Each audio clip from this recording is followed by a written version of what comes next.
syndication model really has you raising money from multiple investors, 50, 100 investors sometimes.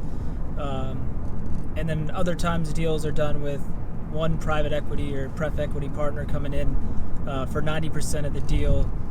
Tell us the difference between those different types of capital raising structures.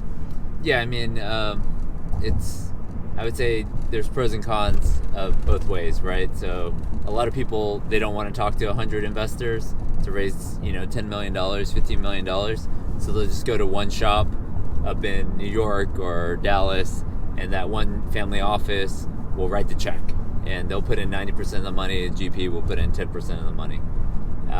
The good thing about that is you're dealing with one person. The bad thing is if that one person decides, I'm going to back out of this deal, or I don't like this deal anymore, you could be hard with a bunch of money, and all of a sudden you don't have any money, you can't close.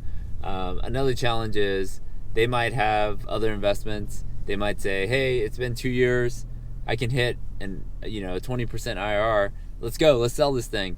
And when someone owns 90% of the deal, they're going to really control the decision rights on any major action, right? So that could be refi, recap, sale of the asset, and you as the GP don't really get that say, right? Whereas if you syndicate the deal, yeah, you've got to talk to 50 or 100 people, but you're the decision maker. So if you want to sell the deal, it's time to go. Let's sell the deal or refi the deal and make that decision. You don't have to call someone else to make that decision.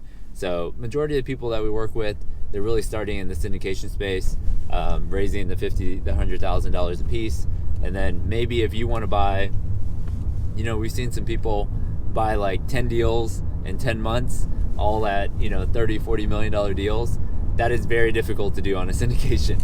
So if you want to scale very quickly, most people are using private equity to do that in terms of raising money from others.